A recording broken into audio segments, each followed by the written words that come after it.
Starting intro. I'm gonna cry.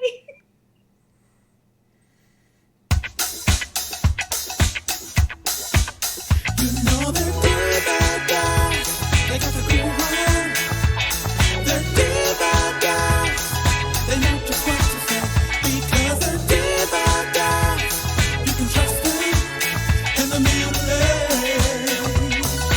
Oh, they're Diva Dads.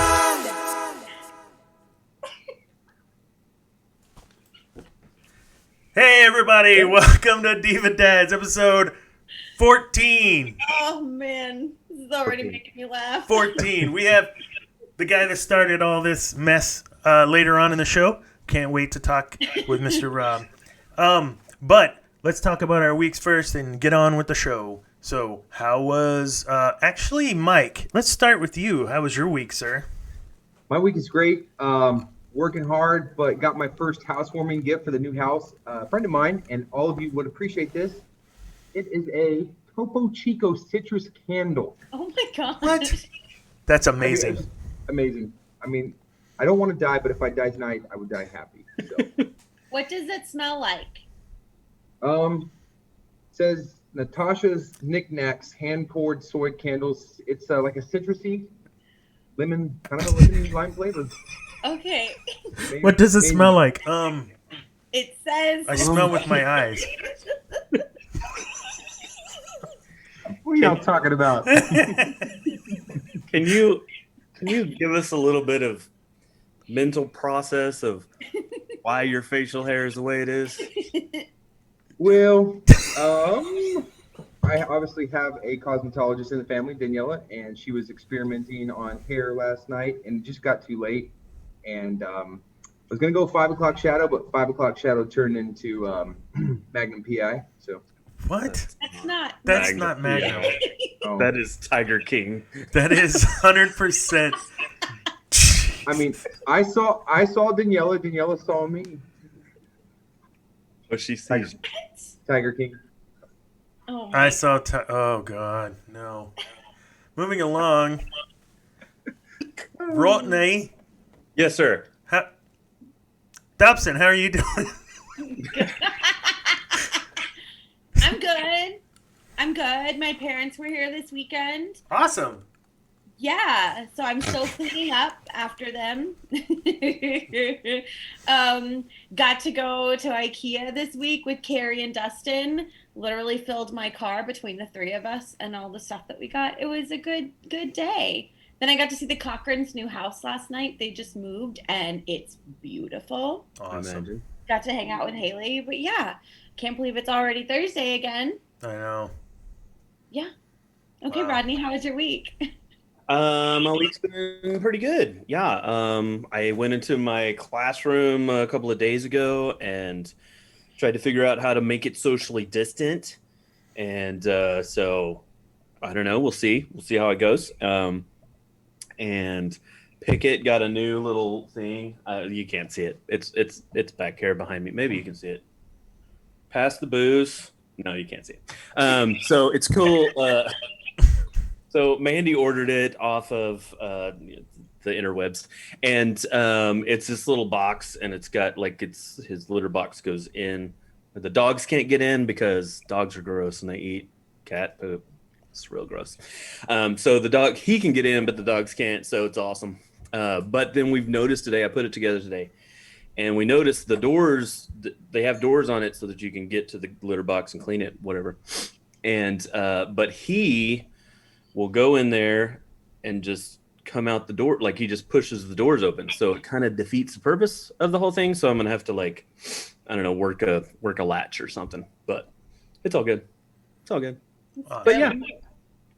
How about you, Dana? How was your week? My week wasn't too bad. I was able to get some stuff done in my office here at the house. You'll notice you can actually see the stars, so it's not the flag of Chile or whatever someone had said it was. It is the Texas flag. And yeah, it's been good. Busy at work, but that's good. And I had all the production pieces done for the show tonight by I didn't have to spend 2 hours after work just crunching trying to get it done. So That was good. Nobody cares. I know. Oh yeah, another thing is that yesterday, Catherine Thomas came over to my house to drop off a little hand cart that I had taken over there whenever she was moving from one apartment to another apartment to another apartment because of her flooding or whatever, and she like stayed for dinner. It was very enjoyable evening. It was awesome. So Nice. Cool. thanks for coming to visit, Catherine. Yay. All Awesome. right, Mike, let us know what's going on at the theater. Alrighty, well, quick update. Not too much different, other than the fact of the final count of the I Believe in TTC benefit concert and telethon. We are actually near about 57,000, which was about I think 4,000 to 5,000 more than what we kind of estimated last week. So it's just amazing. People kept donating. I had a couple other people actually. We had one family who actually said they were going to donate a certain amount and actually sent more. I was just an amazing thing. And so, again, I mean, we can't express our gratitude. Thank you. Definitely will help TTC continue and to keep producing that music when the time's right. So I am going to start releasing or posting small clips from the show. So people that maybe didn't feel like sitting through the whole 3 hours can watch some special performances. We also went back to the theater last night to film Schuyler Sisters, so you could actually see all their dancing. So we did that last night. The guys got all dressed up again, and it's going to be pretty great. Awesome. Yeah. All right, what's going on with the teens? Okay, so the teens have another video this week. We'll probably put it out tomorrow.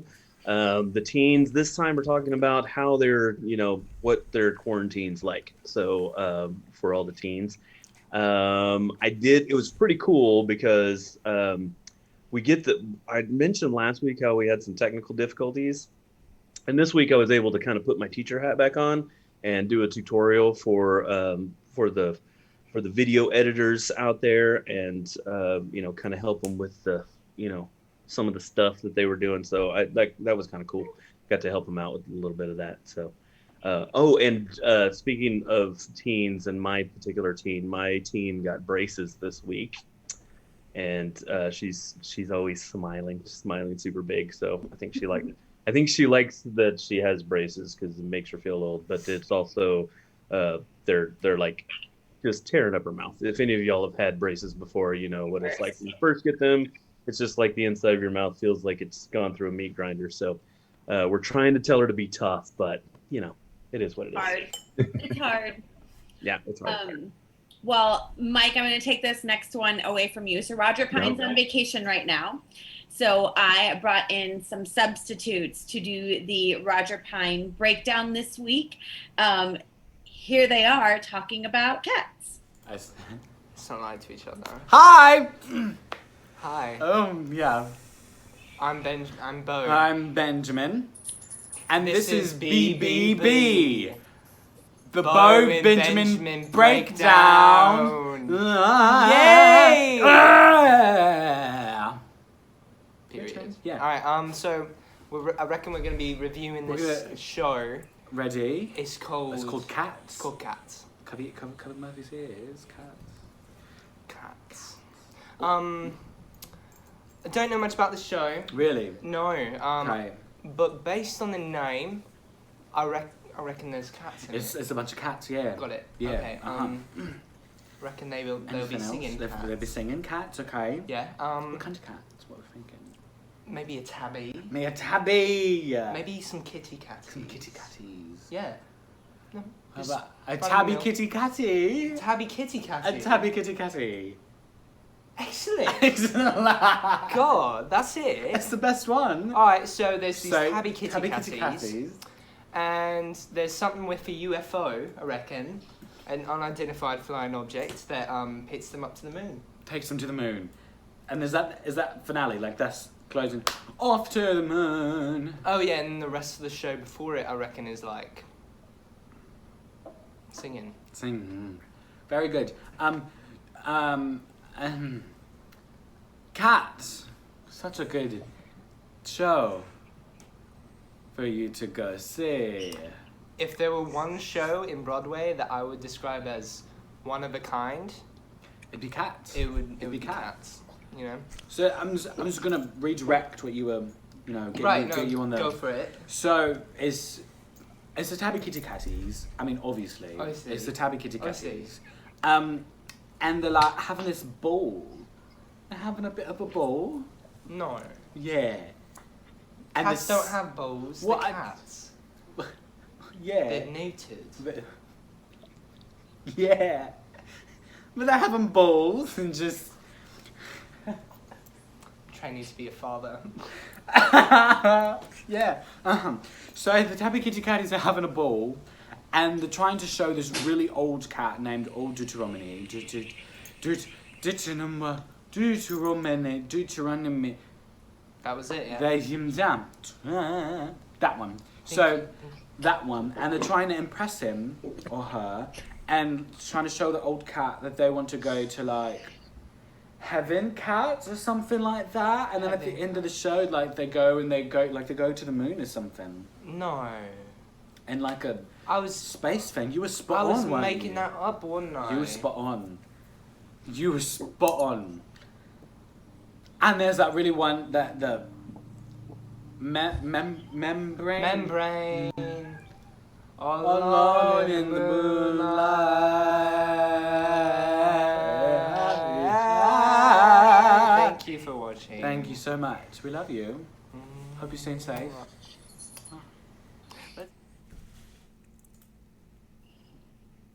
Okay. Cats. That was interesting. I believe that having Roger or them is pretty equal. I believe the children are our future. Teach them well. Let them lead the way. Right. Like they Oh. may have gotten some of the names wrong, but I mean they got the gist of it.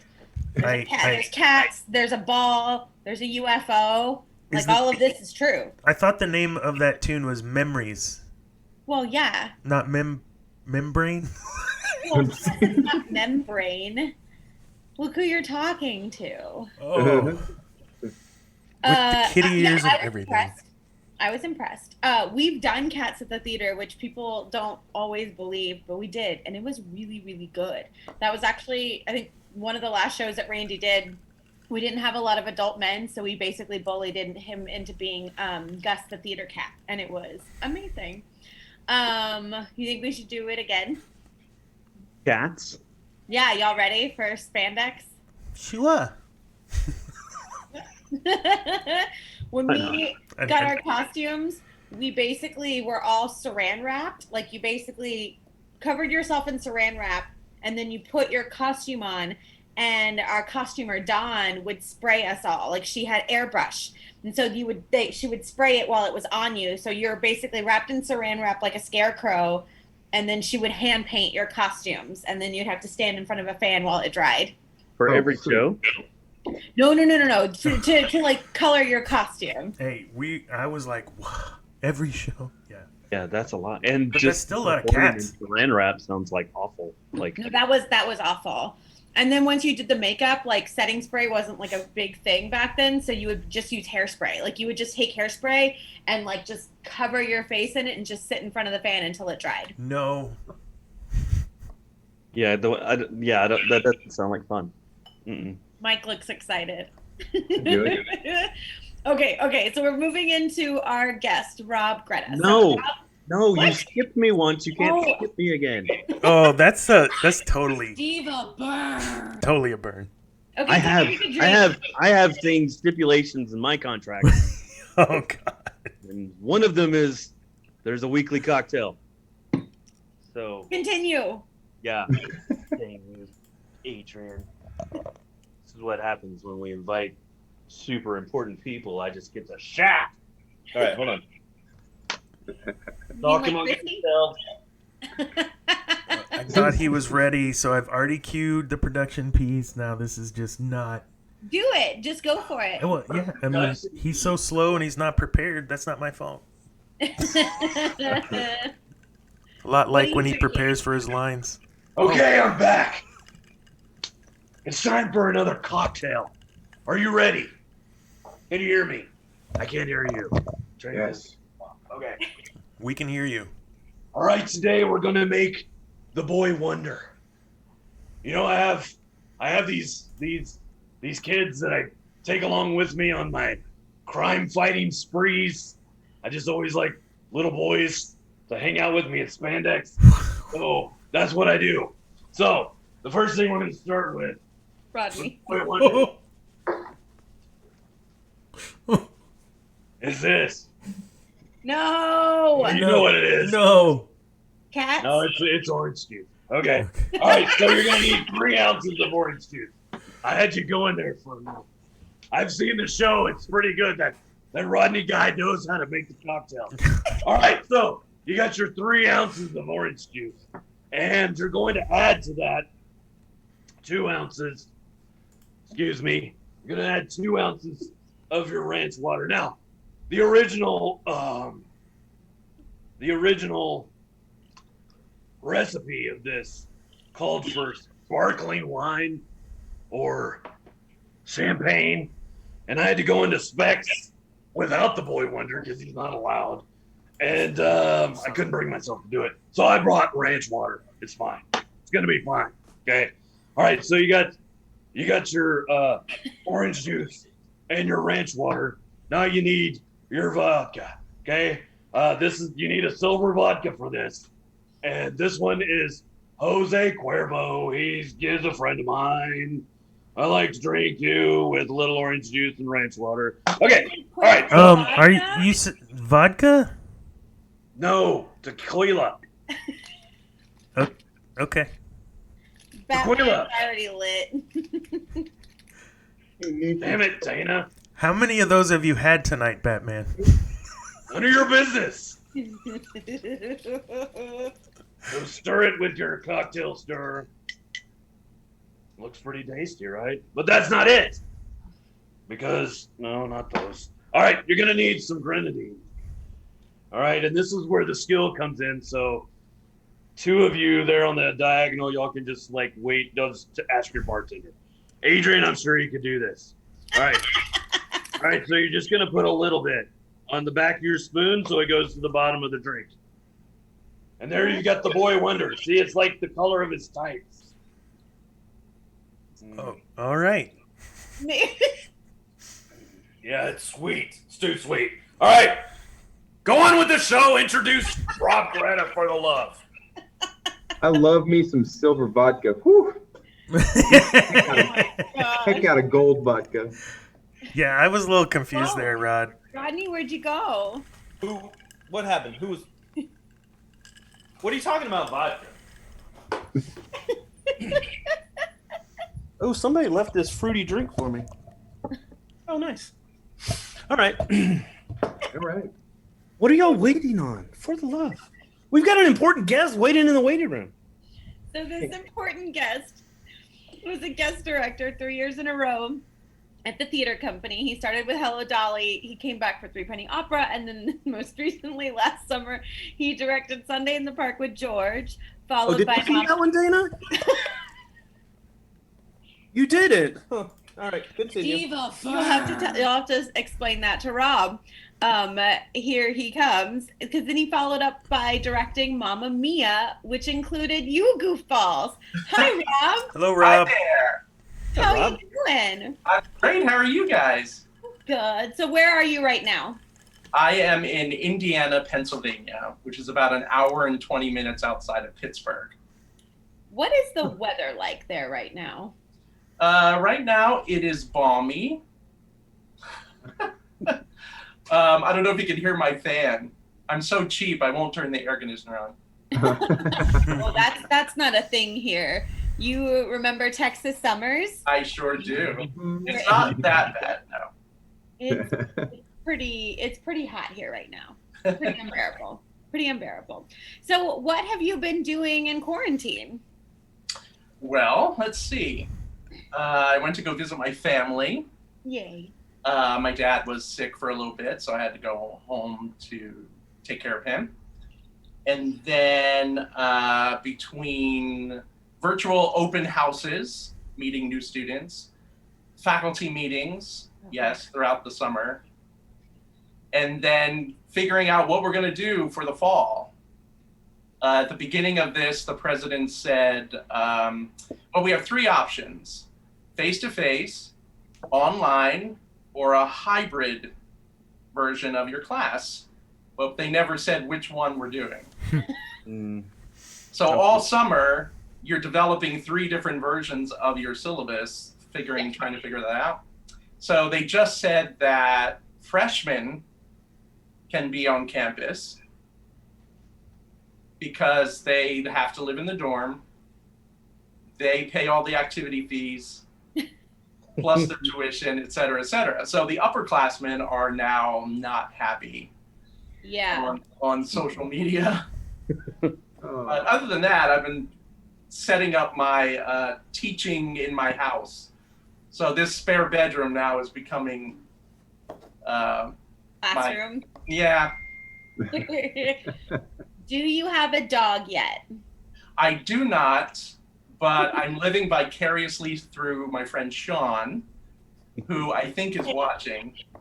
Hi, Sean. Hi, John. He and his boyfriend are looking to get a dog, and I can't wait to be Uncle Bobo.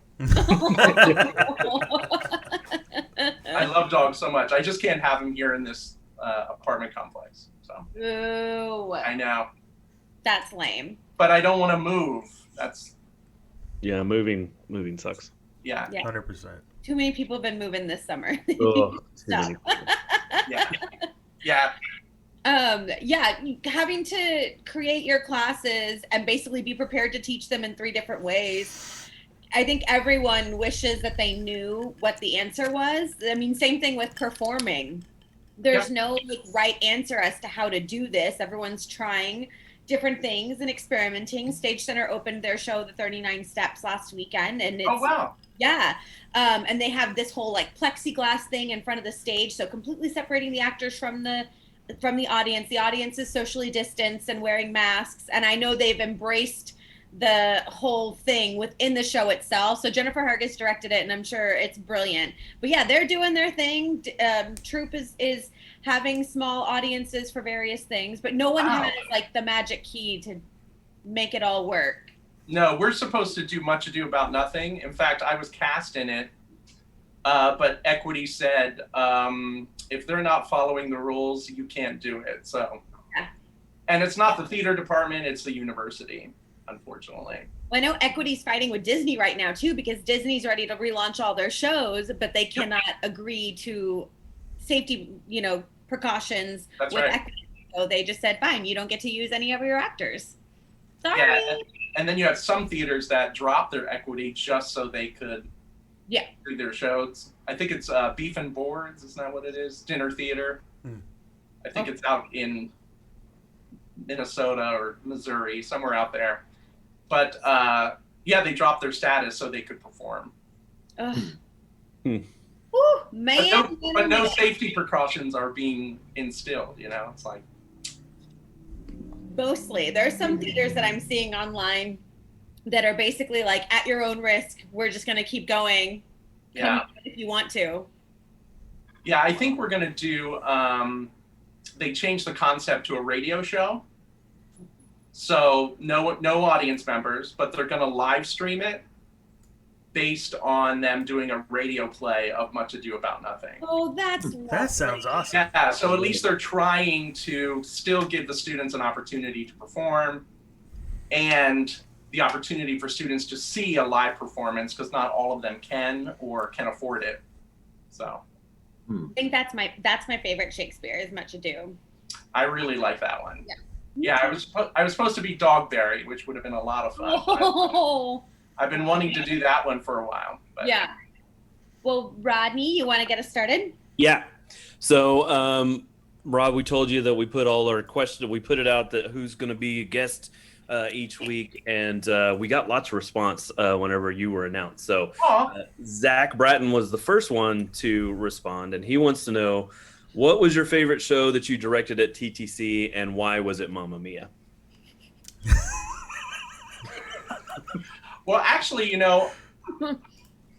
and not to sound like this was, planned, but I really enjoyed every show that I did. But the one that I loved the most, besides maybe in addition to Mamma Mia, was ThreePenny. I thought we did some creative problem solving, which then at first was, kind of shocking and sort of like, what are we doing? We're using flashlights? What?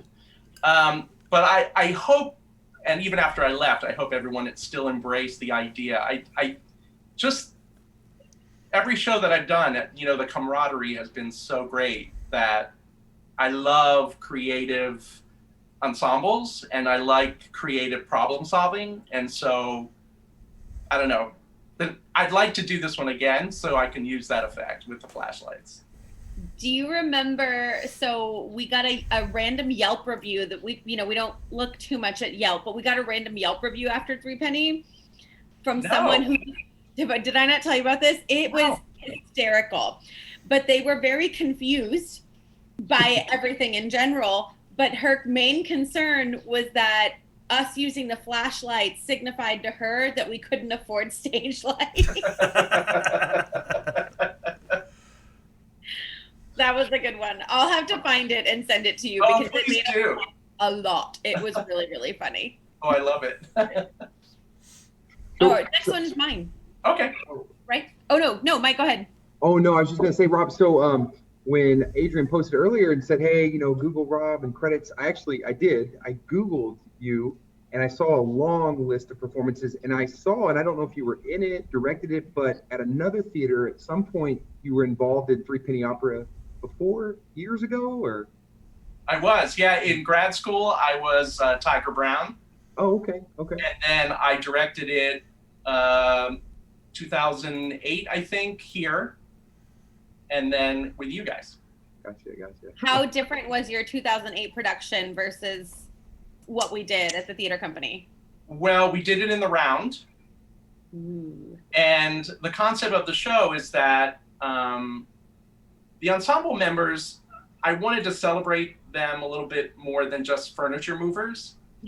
And so we did a pre-show for about 20, 25 minutes where we did actual German cabaret.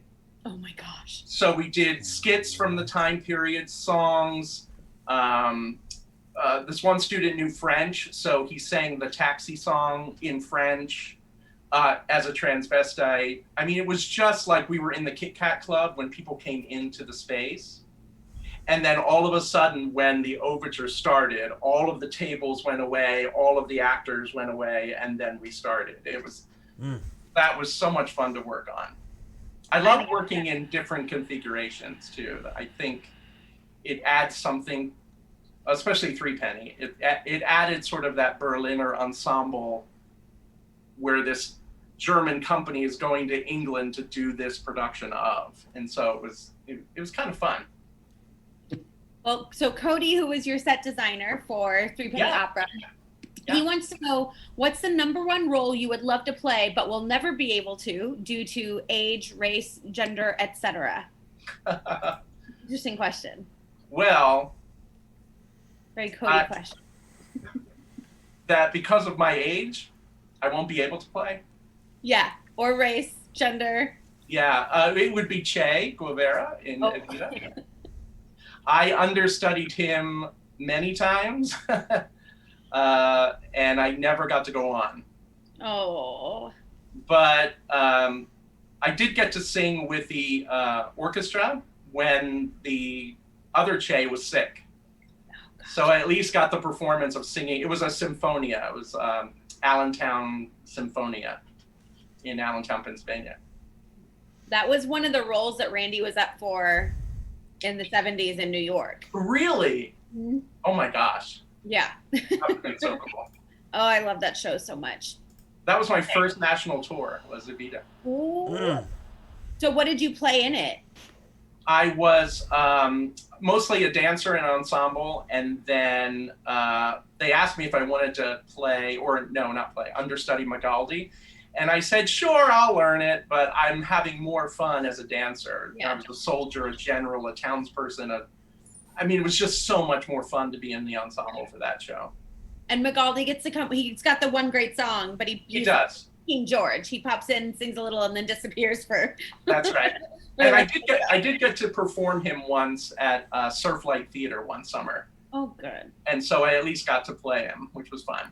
And you're right. He comes in, and bye, see ya. He comes in maybe 2 minutes at the end. Yep. During And her that's it. during her death. Oh gosh, yeah. He's got some zingers though. Yeah. All right, Rodney. Am I next? Oh yeah. Cody also wants to know Yeah. what musical or play. Sorry, I'm muddling here. What musical or play is everyone sleeping on that you wish everyone knew about? Wait, one more time? What musical or play is everyone sleeping on that you wish everyone knew about? Huh. I'd have to say, if no one knows Bat Boy, you should. It's very funny, very kitschy. You don't know what you just did, Rob. Did you say What did I do? Bat Boy? Huh? Oh no. Yes.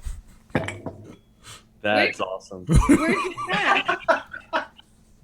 I'm intrigued. Tell me more. Mask, Rod. I thought that you were. Hold on.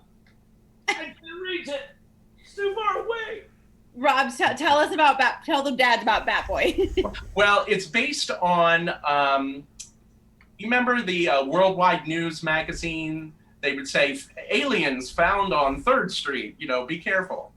Apparently, back in the 80s, there was an article, oh God, there was an article on having this boy that was living in a cave raised by bats.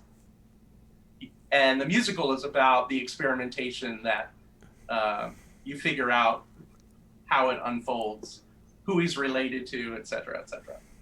It's So it's really not good. the Rodney. amazing. I love bats and boys. Oh my God. Rodney, stop. Oh, sorry. To go along with that drink you made. I don't know what you're talking about. I don't know what happened. Oh my God. Wow. It's the same writers who wrote Legally Blonde, actually. Oh. It's really fun music. It's, oh my God. Yeah. Did you guys haven't done it, have you? Have not. Oh, but it's coming. If I have anything to say about it. It should. It's a good show. I mean, you have to clean it up just a little bit, but I think it could work. Be that early summer show, Can we do it via Zoom? Yes. Are streaming rights available? Actually, yeah. Did you read that? Yeah, there are new. What is that company that took over? Concord. Yeah. They have new licenses now that you can do online, Yes. either live streaming or you film it and then you can show it. Like the National Theater and other theaters. Hamilton is another example. So.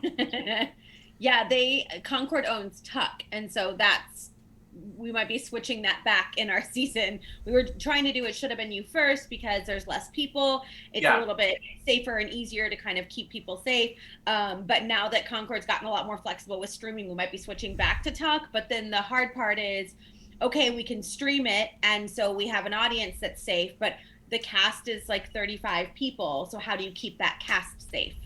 Right. So it's hard. It's like it solves one problem, but then you still have the problem of like keeping your actors safe when everyone's singing at each other, because you can't just keep everyone in a bubble. Oh, I mean, if we were the NBA, we could, but we can't, take everyone away from their homes and families and put them in a bubble for 2 weeks while we're running the show. So yeah, it's very difficult. There's just no right answer. There's no right answer. All right, Awesome. Dana. Yeah. Shiloh Barty, she wants to know how you got involved with TTC and what is your favorite memory from TTC? I love telling this story because at the time, which is what I normally do in the fall, I'll send out several applications if I see theaters are looking for directors for the summer, etc. And now some of them are already hired, but they do the standard, we're going to send this out. And when I did it for Hello Dolly, your theater popped up and you were looking for directors for that and Passion Assassins. yeah, Passion Assassins. And I was like, well, I love all of them, but I wanted to do Hello Dolly because I was in it twice, but I never directed it. So I wanted to put a shot in there. And so I applied, and then several months went by. I didn't hear anything, so I thought, oh, Sorry. no. And because of everything that was happening, I didn't know this was happening.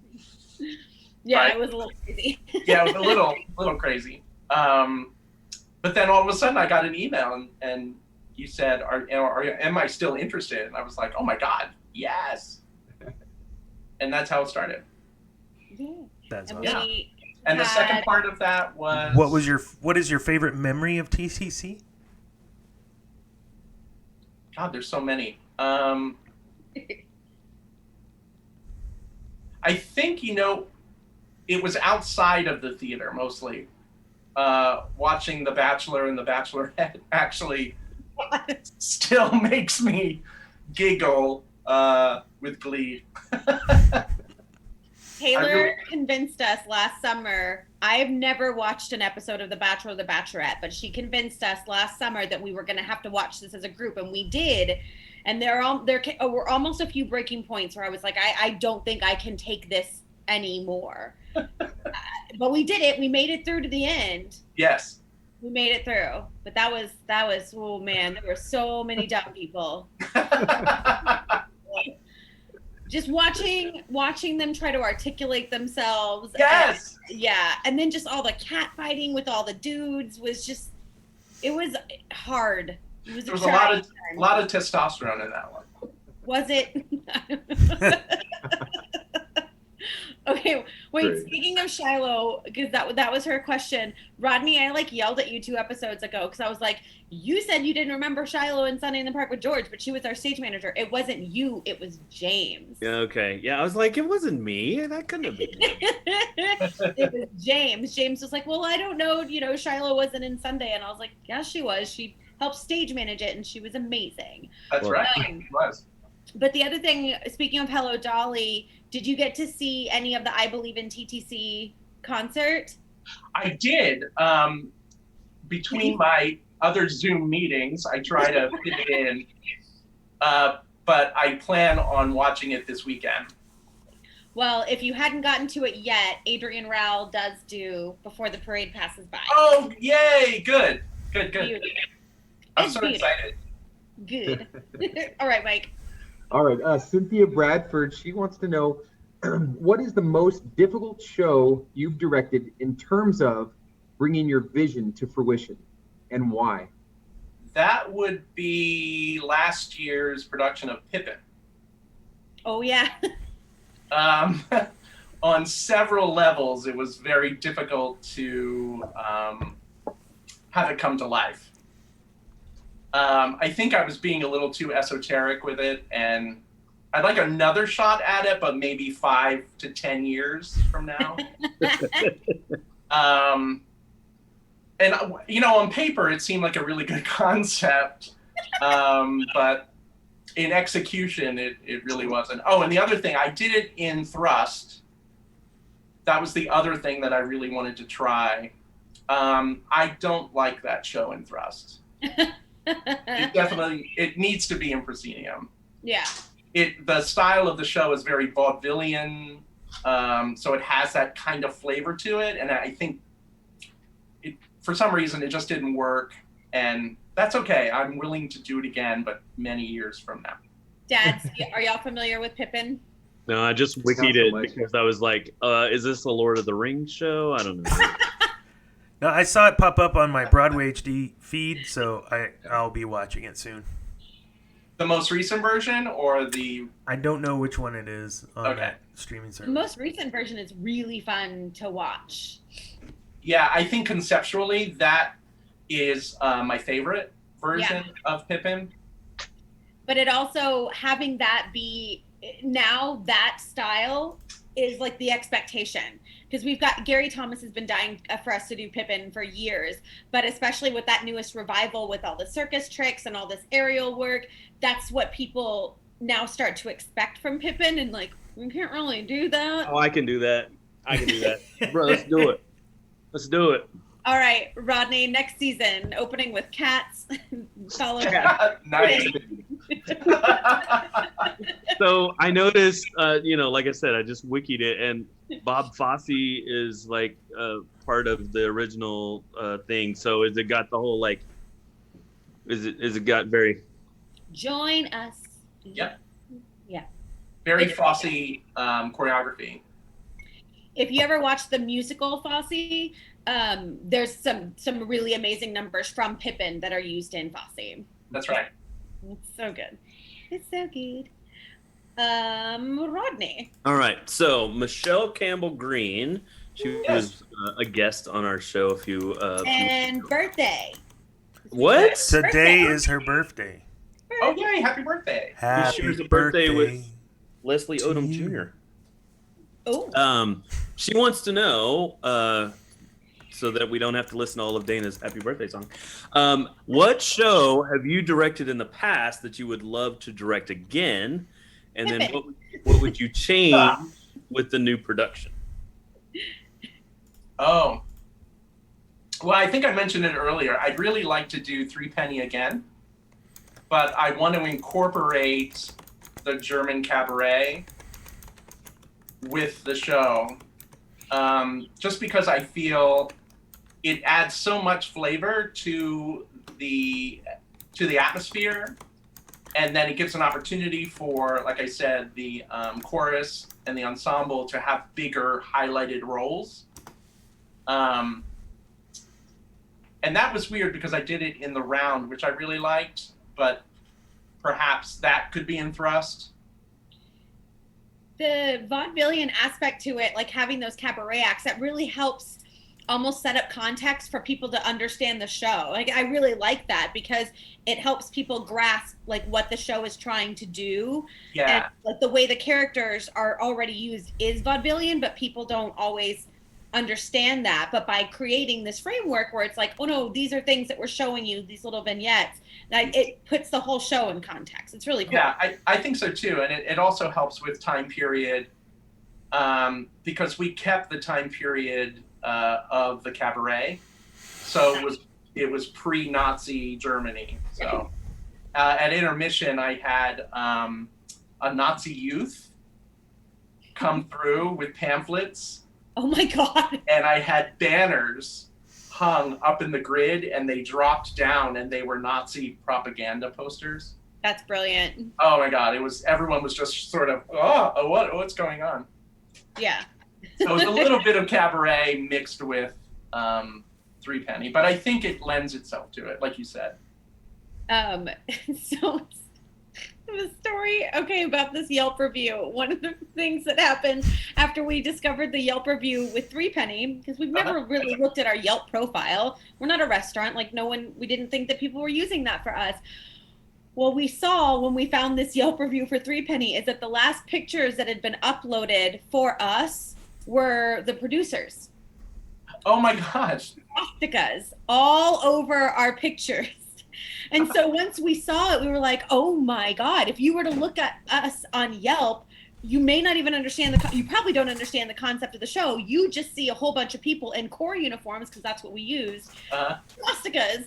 And so we very quickly, Alan Bryant started just like filling our Yelp page with pictures from like Beauty and the Beast and anything that had popped up to try to push those pictures to the back. Because we were like, oh my God, how many people have we scared off from this place by them making, oh gosh, anyways, it was really, so thanks to that weird Yelp review about our flashlights, we got to remove the Nazi propaganda from our Yelp page. That's fantastic.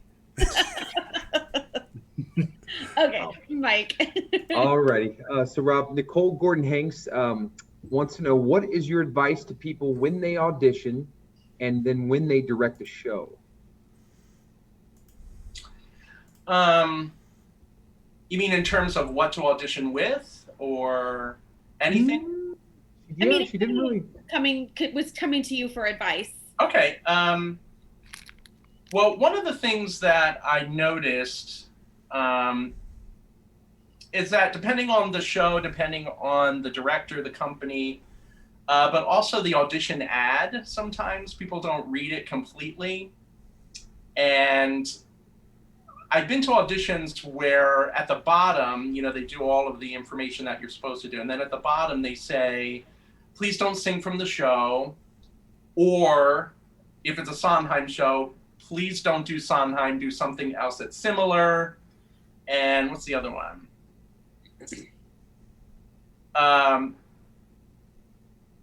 Oh, I can't think of it. It just left my head. But one of the things that's important is that the song has to connect to you on some level. Sometimes actors are so, I have to get the song that's going to match the show. And it's like, no, you don't really have to do that. I would pick a song that would match your character type and your voice type, because the essence that you bring to the audition, at least for me, that's what I'm looking for. And do you then, at callbacks, do you then have chemistry with other people on stage? So for me, I always say, you know, there's so many other options than Sondheim if you're auditioning for a Sondheim that are very similar to Sondheim. So you just have to do some research. Adam Gettle is a perfect example. He writes very difficult music, but it's beautiful. I mean, Light in the Piazza is... I was just listening to it yesterday. I mean, it's absolutely gorgeous. And there are other composers out there. Mulpey and Shire actually have some wonderful songs that are similar. You just have to do the research. So speaking of auditions and chemistry, Yeah. there was a discussion a few episodes back with Cynthia where she took credit for Dana getting the role Sam, because she was determined that no matter what he was doing, she was going to force chemistry between them. So what was it about the two of them worked for you as far as Sam and Donna? Well, I hope this isn't too much of a burn. Hold on, let me get the Diva burn ready. That's Okay. what we do here, Bob. But, That's what we do here. but before you got partnered with Cynthia, you were a little a deer in headlights. There were moments where I didn't think you were conscious. There were moments, even with Cynthia, that I don't think I was conscious. No, she actually brought you back from wherever you were, and I really appreciated that. There was one moment where she did something and you smiled. It was that simple, and I just thought, okay, there is a life inside them. Yeah, a little bit.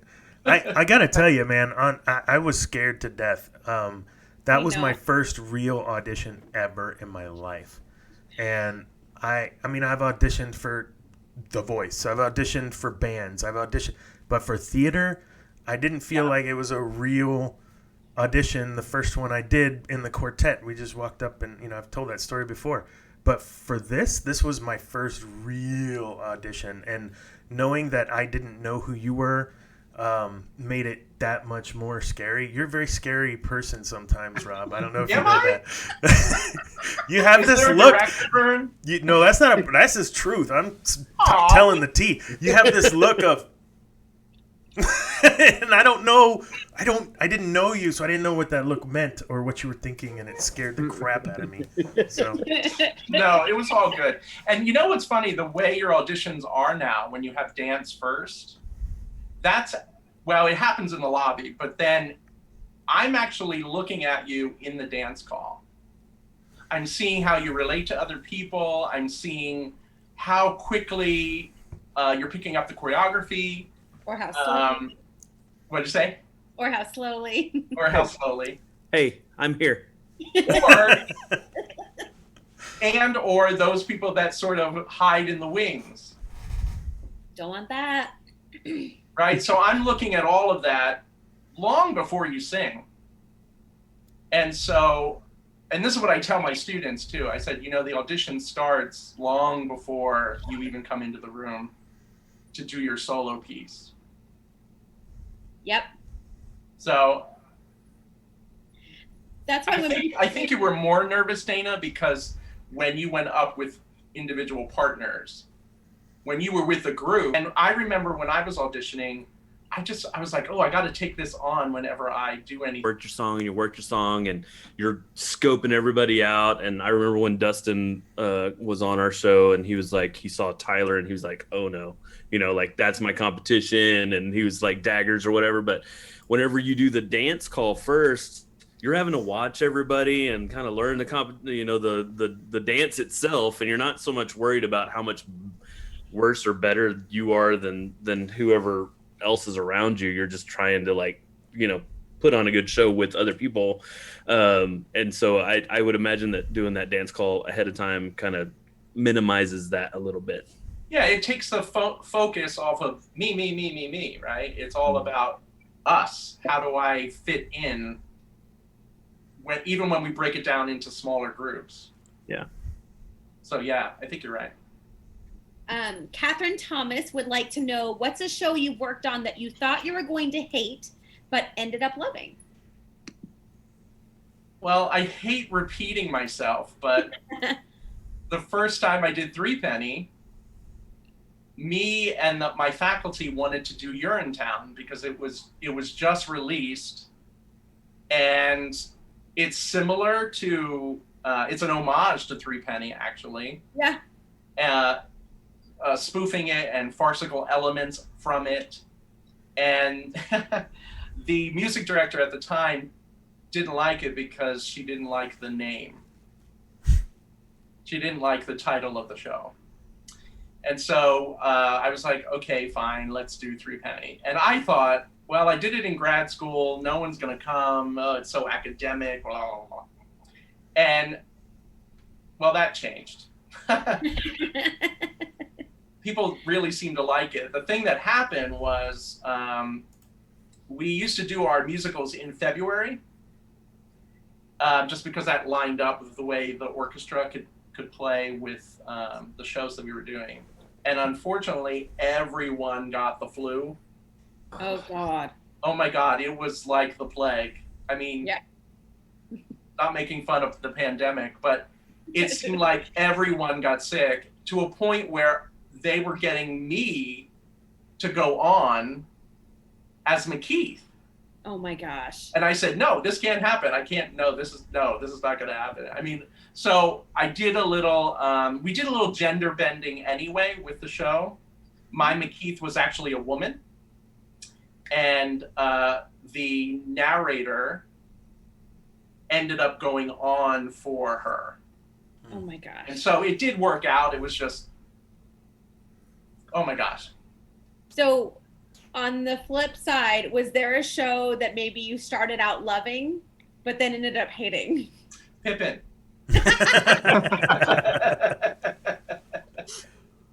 That's fair. That's fair. I mean, I don't hate it. It's very low on my ladder now. Yeah, no, I hear that. We, when we did How to Succeed in Business with Randy years ago, he went into it with that being his favorite show. And by the end of it, he was like, well, hey, can't listen to this one ever again, because it was just a ruckus cast. It was wild. There were rehearsals where people just showed up wasted. Like that was the show where we got the speech about like you could lose a toe, and I've seen it, that we joke about sometimes. But yeah, we kind of ruined that show. I say we. But yeah, no, there's lots of stories that came from that one. Well, then conversely, a show like Spelling Bee, 25th Annual Putnam County Spelling Bee, I could do until I'm dead. I could do that one over and over and over again. I love it. Being in it was a lot of fun, but I really like directing it, and that's a show that I could just do. And Guys and Dolls, of course, that's the other one I really love. Rodney, was it you that just watched Guys and Dolls? Yeah, I watched the movie, the Frank Sinatra, Marlon Brando movie a couple nights ago. Yeah, what'd you think? It was a little hard to get through. I think so I'm a big Frank Sinatra fan. So he has it's kind of shocking to me. He really only has one song that's a Frank song. He has one song where he sings with his two little dice rolling guys, but that's not really a Frank song. He sings one song, I guess, to his long-term fiance or whatever, and I'm like, Mandy was still hanging on, she had already kind of clocked out. She was on her phone or whatever. But she was still there. She was about to leave to go read her book as she does at night.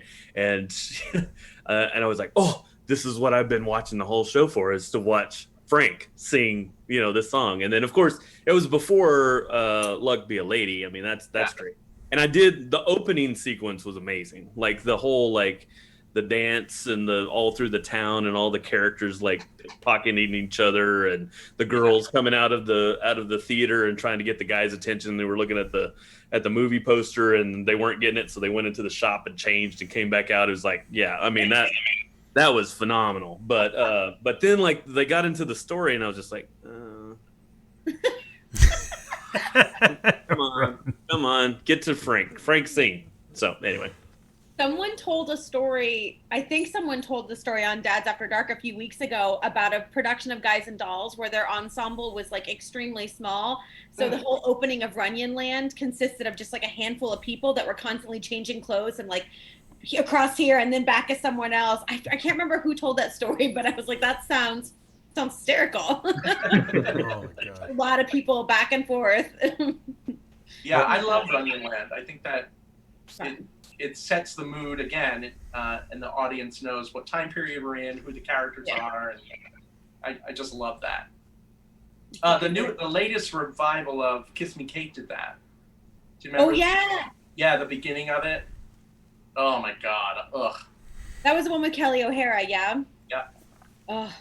So good. So beautiful. All right, Mike. All right. Zach Bratton wants to know, Rob. Yes. What type of lettuce is the best?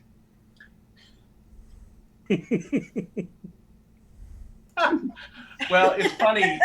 I do have an answer for this, and it depends on what you're making. But I have to say, the ultimate lettuce to eat is called butter crunch. Butter crunch. It is sweet, it's flavorful, and it is absolutely wonderful in a Fakin' Bacon BLT. Oh. I mean, I'm sure a regular BLT too.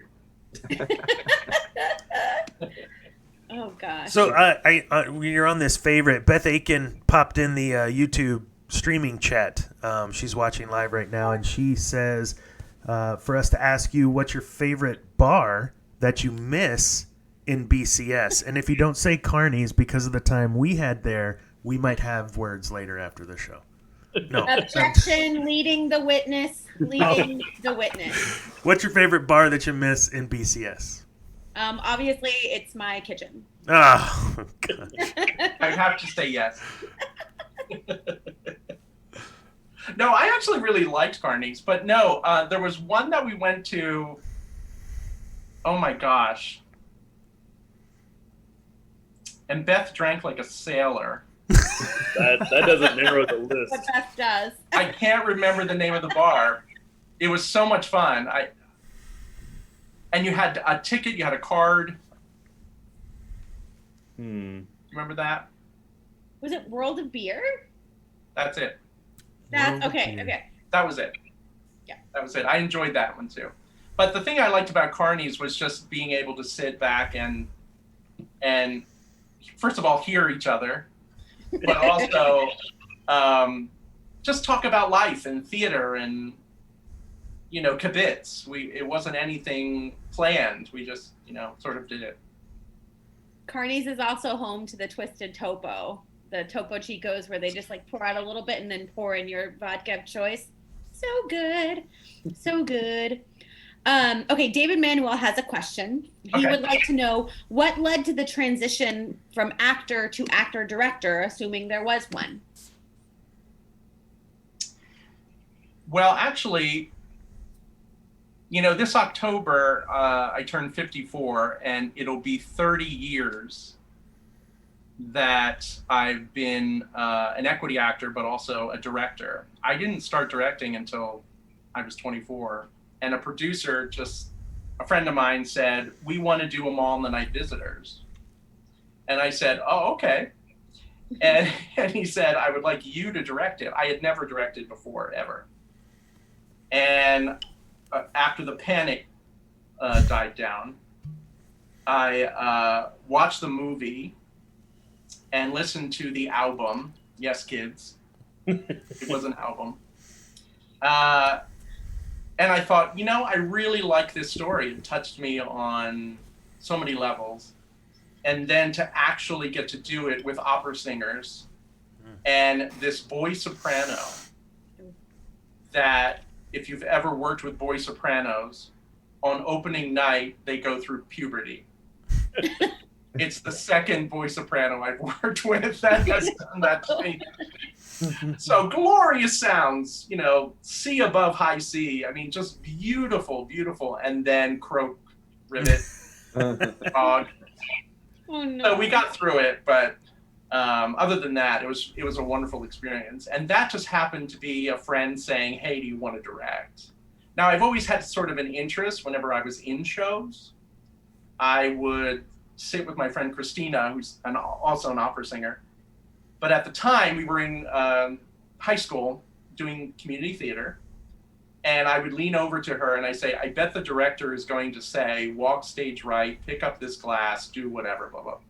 And it was almost predictive. And sure enough, that's what would happen. And so I kind of always had it in my blood. I just never thought I would ever do it because I've been acting for so many years before that. When you were a choreographer too, right? Yeah, and choreographer meaning musical staging. Let's just say that. Because most of the students that I worked with, there was maybe a couple, maybe 5, who were actual dancers, and the rest were musical theater movers. So a lot of choreography had to adapt to what they were doing. And I'm sure Adrian can attest, you build the choreography based on what's needed, but also what the actor can do, right? So that became sort of my mise en scène, right? Choreographing and staging to what you can do or not do. Caden, we see you. You can't hide from us. So talking about dancers versus like actors who move, how would you qualify our 3 dads? Is there a third option? Unemployed. They've definitely gotten to the level of actors who move. Thank you, Rob. Rod is a dancer, man. When he would do those breakout sessions in Mamma Mia, I was like, what? Where did that come from? I mean, that was really awesome. Yeah, the problem is like actually learning choreography. Yeah, and I can understand that. When there's a section of freeform. Yeah, freeform. You really excel. Yeah. And Adrian, I think it was last week or the week before? She was like, yeah, when Rodney did the dance, what song was it? Was it Voulez-Vous? Voulez-Vous? Or no. Man After Man Midnight. After Midnight. Yeah. Right. So she's like, whenever he did, we didn't even know that was there, and I was like, well, what opportunity did I have in Sunday in the Park with George and My Fair Lady to show off my freestyle? Oh my God, that's a point. That could have happened. That could have happened in that Act 2 scene at the party, putting it together. I missed. Yeah, I was gonna say, or that time when he didn't come in. Oh, we love revisiting that, Rob. But you might forget about that. Oh no. It was covered very well, but I mean, I had great help with, only the most professional people that were around me at the time that covered my track. So that was a year ago. It was a year plus ago, right? Yeah. That Sondheim show was in Sunday, and And we who did. opened Yeah, did you it? remember that? I- Tell us more about that show, Dana. I have seen almost the whole show. Almost. So I forgot now where I was going. Thanks. Y'all burned the crap out of me. Yep. Diva burn. Maybe you would have remembered if you'd seen the show. So moving along, someone else has a question. Who is that? Oh, that's. were you doing that's your you. dissertation then? I'm still. I was about to start my dissertation, and I've been working on my dissertation since January, and I still haven't been able to get 4 people on my on my committee to agree on a date so I can defend my first 3 chapters. That's where we're at for 2 months now. I hope you all are watching. You're killing me. You know what I realized? That Dana is like paying attention to the points and giving points to anyone else, but like who's giving them to Dana when he's just I haven't had any in this show. Oh, I've given you like 4. Really? Yeah, right. Just saying. That's why we need a 6 party. That'll just be the at the end of every episode, we'll take the score and then just like add 5 to Dana because we just. I see. Hey, it's your question, Dana. No, it's your question. Oh, it's your question. shoot. Really? Freaking Mike Kilgore. I swear to God. Mike Kilgore has a question. Does he? That I have to ask. Dana Martin and Rodney Bettis would like to know, which Diva Dad do you think has the most diva qualities? Also, they would like to know, and be super honest, what's the chances of us making Broadway? Be super honest. Say, on a scale of 1 to 10. Dana and Rodney. Goodness gracious. Well, I've let's been trying see. to replace Mike for a long time. His contract is very binding. His agent is relentless. I would have to say, without slighting the other 2, I would have to say Rodney. I really enjoyed. I feel very seen right now. Oh my God. Oh, hold on. Oh, very seen right now. I love your props. I love it. Thank you. Wow. I steal them from the theater. Some of them come out of my closet, I guess. Oh my gosh. Goodness gracious. Get rid of that before the cat attacks me. Kitty. I would agree with your answer, Rob. Okay. 110%. We will Oh, be. and what was part 2? Chances of making it on Broadway. That was y'all's question. How could you forget it? Shut up, Mike. I think that where you are right now, doing the shows that you get to do and building your resume credits and working with some fantastic people, I think you don't really need to go to Broadway. I think TTC can do that for you. Because one of the things that, as Adrian knows, you have to drop everything else that's not theater. So you have to do voice lessons, you have to do dance lessons, you just have to do more than I'm sure you can, because you're doing TTC for the love of it.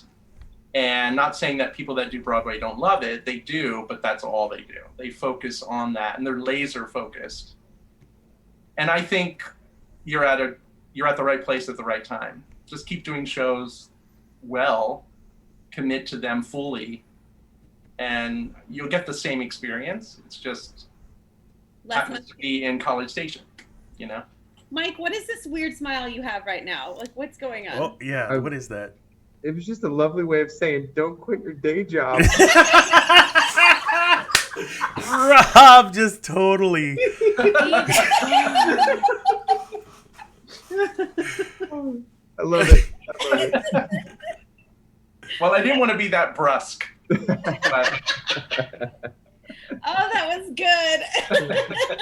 That was really good. Oh my god. But I have to say that's a great point, because we've all found community, we've all found theater in the last few years, and it has been absolutely life changing. I actually made a post today on Facebook where one of the things I learned from you and from Adrian is every character, when you're on stage, you have to make a choice. And is that choice going to be, when you're walking point A to point B, why? What what's the point? And kind of relating that to life, like everything in life is a choice. Even what seems mundane is not. And I really, I don't know what it was today, maybe because I knew that we were going to have you on, and two very influential people in my life, Adrian Dobson, Rob Gretta, I was going to get to have in the same moment. So I was kind of sentimental this morning and talking about how those sort of things. You were sentimental? Never. I wasn't even drinking. It was morning. So, What's wrong with that? But yeah, no, I appreciate everything. And I know we all do, that both of you do, and have done for us and continue to do. So, Dana, would you like to tell Rob the story of Little Shop of Horrors when there was a line that you had that was meant to be interrupted by someone else? I think it was Marcus. And I asked you, do you remember what I'm talking about? Yeah. So, Little Shop of Horrors.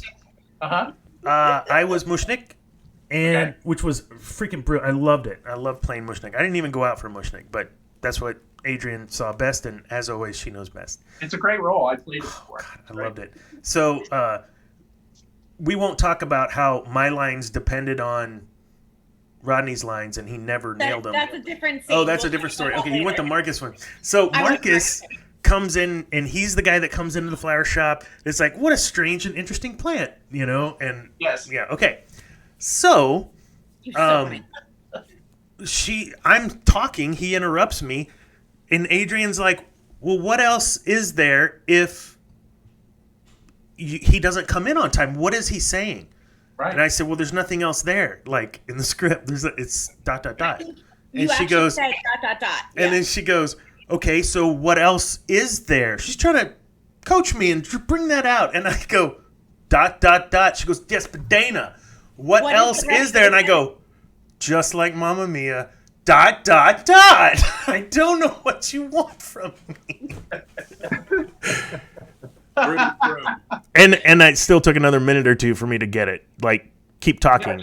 But I totally Mamma Mia the ... because I didn't know what else to do. I didn't know what she wanted from me.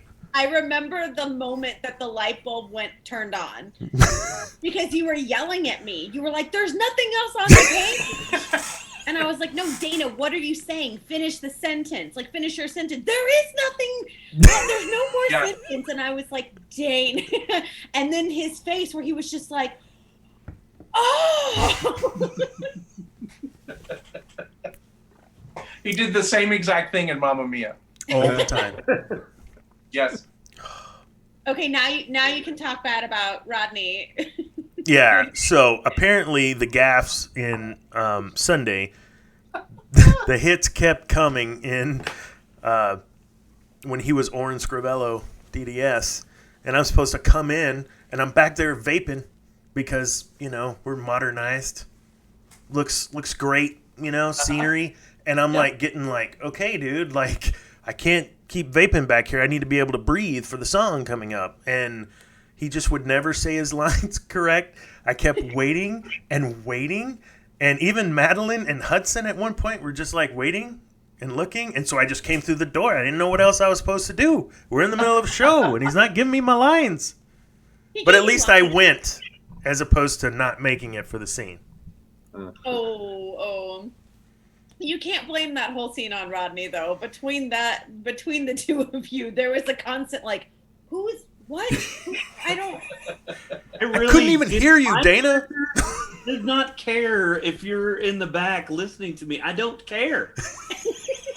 Like, I get the ... Dana. Like, I don't even know you're there, and more or less, I don't care if you are there. If I say the words, if I don't say the words. Like, know what you're supposed to do, man. Know what you're supposed to do. Goodness gracious. So my assessment of you, Rodney, is correct. Yes. 100%. Yeah. Oh, okay. Your turn, Rodney. Rodney, you're next. Fine. Again, missing your line. Parker Greer, who I'm sure you will see one of these days on some stage or theater or whatever. Who knows? He's magical. He wants to know, what is your all-time favorite movie? Well, I have two. I mentioned one already. Actually, I mentioned both of them. Guys and Dolls and Evita. Those are my two all-time. I'd love to direct Evita someday. So his follow-up would what be your dream role? Would dream show to direct at TTC or some other theater? He guesses. Well, Bat Boy. Yeah. Would love to do. There for you. How many years ago did you do Guys and Dolls? Have you done Guys and Dolls? Everything was 10 years ago. I guess I can actually look it up. It was a lot of fun. It's one that Adrian Rao harasses me about on a regular basis. Well, that's why I brought it up, Yeah. because the episode with her, I thought, oh yeah, she'd be great in that. And yeah. No, she would be fabulous. She would be fabulous. Yeah. But not as the nun, right? She doesn't want to be. No, not Sarah. She'd be Adelaide. Okay, good. Because Yeah. I don't see Adrian Rao as a nun. Diva. Diva Byrne. Would you ever consider directing a show like Starlight Express or Xanadu? Xanadu, yes. Xanadu, I would kill for, yeah. Oh, so would I. Yeah. I was trying to fill time. ... Yeah, Well, you did very well. You did very You well. completed your thought. I'm so proud of my you. thoughts are small and insignificant. It was 2009. 2009 is when we did it. Oh, okay. Wow. It's been a while. Yeah, most of those people are gone. Our Adelaide and Nathan Detroit are actually married with a beautiful little boy. Yeah, they're married and living in Los Angeles. Sky Masterson was in our benefit. He did one of the TTC Memories where he was talking about the girl who dislocated her arm in A Christmas Carol. Oh. And she was playing the Ghost of Christmas Past, and our Mrs. Cratchit had to basically go on for her, like in a wig with a script. It was. Oh my God. Yeah. And then Mandy Walker, who did the Sunset Boulevard song towards the end of the show, she was our Sarah. Oh, great. Oh, cool. Beautiful. Beautiful, beautiful. Yeah, I really like that show. I think it's one of the most well-written as far as dialogue, comedy. I think the setup, I mean, that's a vaudevillian show because I think all of the actors involved were vaudevillian actors, especially Nathan. Nathan was right out of vaudeville. It's not my favorite. I've never, and yeah, it's not my favorite. Yeah, what is your favorite? Carousel. I have like Carousel can burn.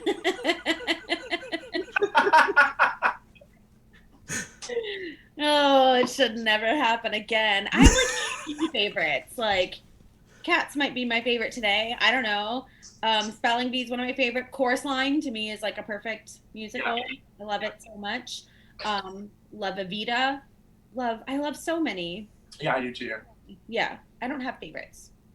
I just can't do it. They're all so good. Well, Alan Bryant has a question for you. It is, what food do you miss most from Texas? Adrian took me to so many taco places that I would have to say tacos, but they were so good. I just can't think of. Where's that one that we would go sometimes after shows? Mad Taco or Fuego? Fuego was Fuego. excellent. Oh my God. Just ate there this weekend. Yeah. And I like Mad Taco because they had vegan options. I really like that one. So the first summer Rob came down for Hello Dolly, I think it was Becky, Dixon, and Robin had gone to pick him up from the airport in Houston. Right. And they were so excited. They were like, we're going to take you to all these Texas food places. This is our favorite barbecue place. And Rob was like, I'm vegan. Yes. And they crushed their dreams. Everyone was so excited to, like, you know, give you all this Texas food. And you were like, yep, can't have any of it. No, sorry. We got creative, though. We got creative. No, very much so. Yeah.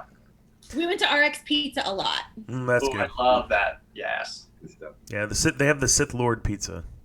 100% going on it. It is meat, but, you know. You can pick it off. Our cocktails are very good. Well, I was gonna say, like, RX, when everything started getting shut down, like, they were delivering cocktails. So, I mean, everyone's delivering cocktails right now, but they were one of the first ones to be like, "Hey, I'll just bring you a martini." Oh, that's fantastic. But can I have it? Can I have it in a tumbler? But now, like, anywhere is like delivering margaritas. Now you can go to the drive-thru at my taco and get your margaritas. It's perfect. I love that. It needs to stay. I know. I think we should keep it this way forever. Rob, do you have any questions for the Diva Dads? Since it's been so long since we've seen you. Well, let's see.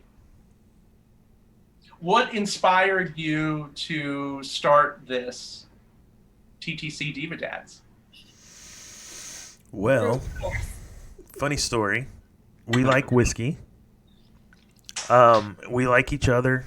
After Mamma Mia, I mean, something really clicked with us. And we were in a couple of shows, I guess, together. Yes, stroke it. Why does everything I say sound so terrible? I swear to God. I don't know, Dana. I've always wondered. So over the last year, we just, we're in a couple shows together too, and always backstage singing and cutting up, and we're about the same age. I know that Mike, while he can grow a bigger beard than me, he's like a decade younger. And I don't know what's happening here right now. And during quarantine, when it first started happening, I was talking about how I miss those guys, and they were doing a cigar and bourbon kind of Zoom group, and I said, why don't us three just get together and have some whiskey and talk? And we did that first time for like 3 hours, and then Mike had to leave because he had to eat because it was 10:30, and that is about par for every single time since. That was May like 7th or April 29th or something like that.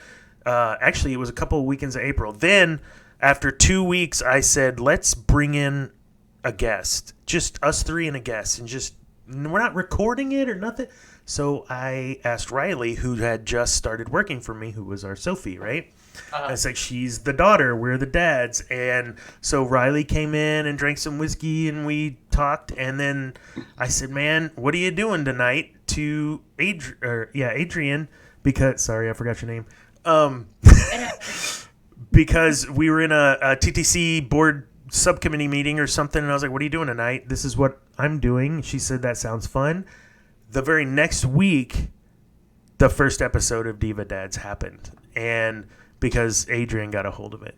But I'm so thankful that she got a hold of it, because we have talked about we've had laughter and emotion and talking about societal issues and things going on with Black Lives Matter and with homosexuality and theater and all these things, which are so impacting, even not just at the community level, but even at the world level, U.S. level. So I'm very thankful that it has happened this way, very organically, if it can be called that. It just sort of happened and grew, all because three dudes were cast as the three dads by Rob Gretta and Mamma Mia. Well, thank you, Rob. I've been loving it, like I said earlier. And it's hard when we're in our lives wherever we are, but you all get to stay in the lives of, because you are all from the same town. But I always think, what is everybody doing? And then all of a sudden I was bored one night and trolling the internet, and I said, what is this? And I have loved every episode. I've just been really enjoying it. And then when Adrian asked if I would do it, and I said, yes. So I think it's a great idea, and I hope it lasts. It's the thing that I like, and even though there's some jibing and some playfulness, there's also some sincerity and positivity that you bring. So I just kind of view it as we've been given an opportunity to have some sort of platform to just talk about things. We can talk, like you said, just jokingly with each other and jovial, or get serious. And I have a love for all the folks that I've been working with at the theater. It was funny. There's a GIF, whatever you want to call it, of this like black guy and this white guy seeing each other in the street and running and embracing. And Dustin, I pinged him and I said, dude, I got to put this in your feed because this is going to be me the first time I see you after quarantine. No lie. Like when we were working on the benefit, I saw him and he was like, ah, and I was like, ah, and we ran and we gave each other a big hug. And it was this, like that sort of community, and we're social beings as humans. We miss that. And so if this is just a little sliver of it, I'll take it for now. It'll have to do. But being able to use this as a platform to talk about whatever and have some fun doing it, it's been worthwhile, 100%. Yeah, I think so too. And you get to see cats every week, Dana. Look at the boo! Yeah, about that. So mad. And after dark, there's like 30 cats, I swear, at some point. So Very special. Speaking of After Dark, we probably should start transitioning. we need to start transitioning. Rob, are you gonna turn into a pumpkin if you stay out too late? Oh God, no. So you want to stay for after dark here in a little bit? Oh yes, I have 3/4 of a bottle. Oh, left. Yeah. then we're good. We're Fantastic. about to get full throttle Rob. Nice. What's But next? first, we need to watch the Jennifer Riley fun fact of the week. So you got that for us, Dana? I do. Here we go. JRFF. Don't say anything. Oh my gosh. Hey there, Diva Dads. I hope you all are having a very diva-ish day. This is Jen Riley here with your fun fact of the week. So as the Diva Dads might remember, during Mamma Mia, I told them that my favorite candy was M&M's. But do you know what the M and the M stand for? It's not just the Mars Company. It's actually for Forrest Mars and Bruce Murray. So Mars had the patent for the candy. Murray had the patent for the chocolate. So they got together and they created the Mars and Murray, which was M&M's for short. Another fun fact is that M&M's apparently were first sold only to U.S. soldiers because they were heat resistant and they traveled well over long distances. So a bonus fact, unfortunately the two had a falling out and Murray agreed to a buyout. So now M&M's are solely owned by the Mars Company. But I didn't actually know what the M&M stood for, but now we all know. I look forward to seeing y'all soon. Talk to y'all later. Bye. Okay, so M&M's.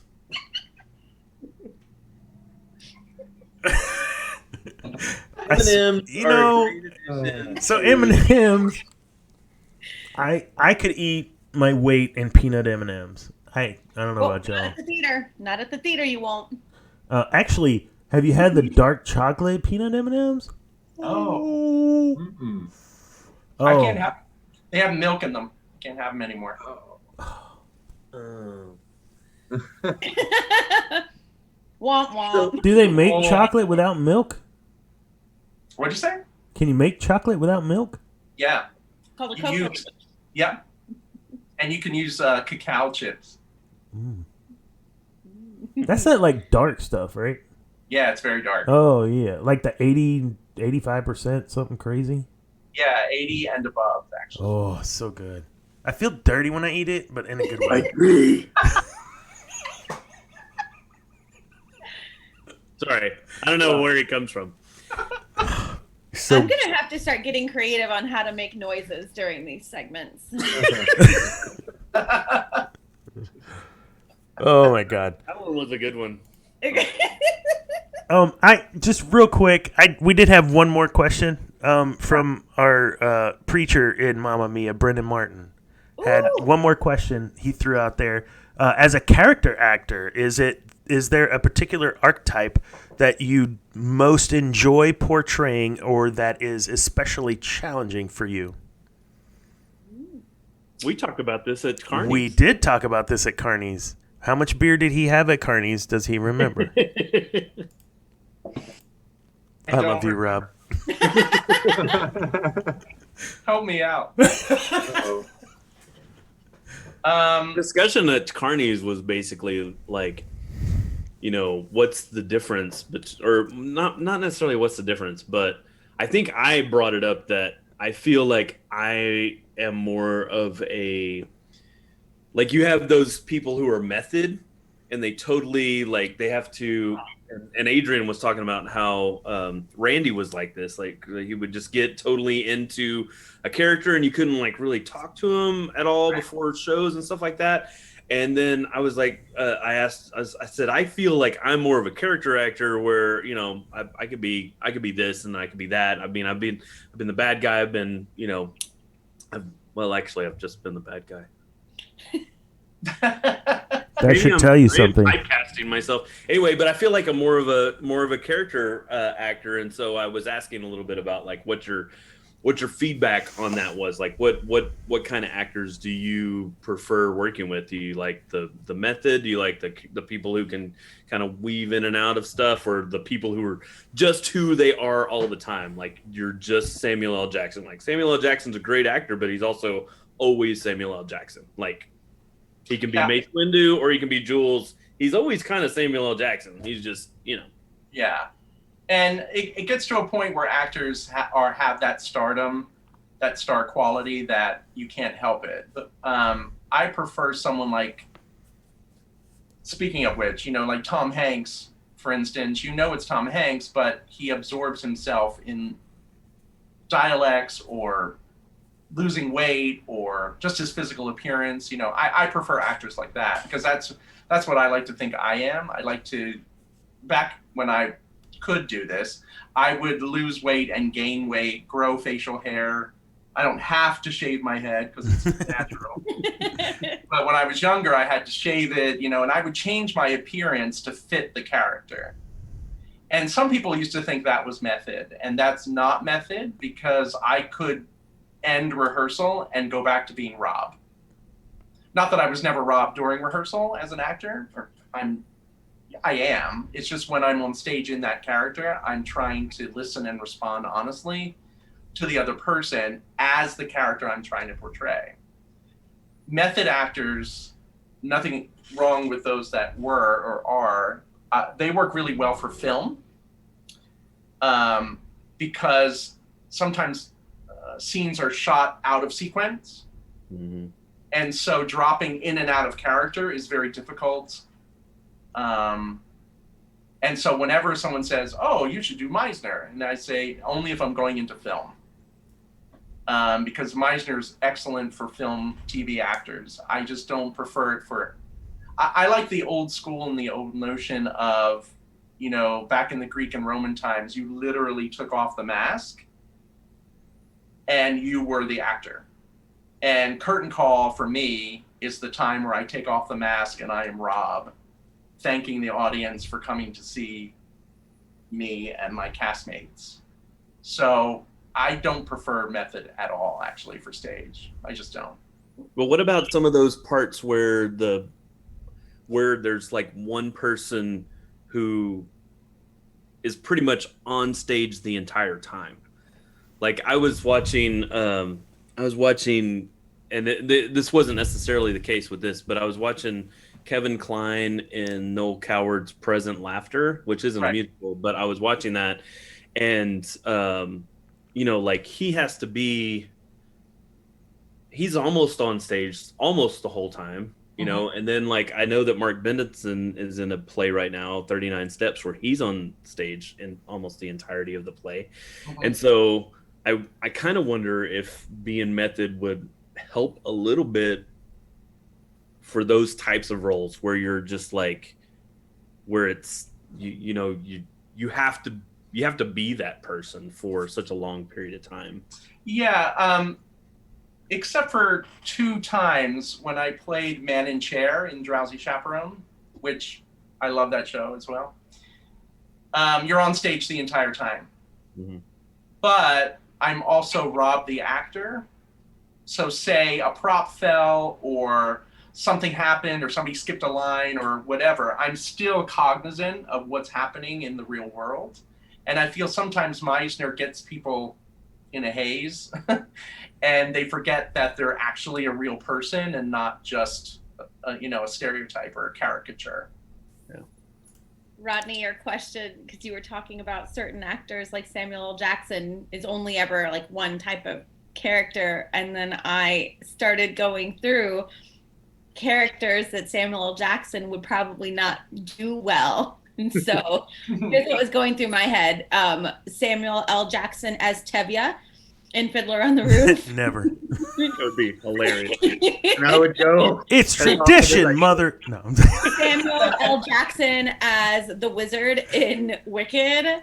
That was one of them. Samuel L. Jackson as Hades in Hades Town. That's another one. Yeah, so I've just got so many. I missed you. Lola and Kinky Boots. I think we're gonna have a blast talking about all this with Rob in Dads After Dark. The narrator in Into the Woods. Yes. That would be awesome.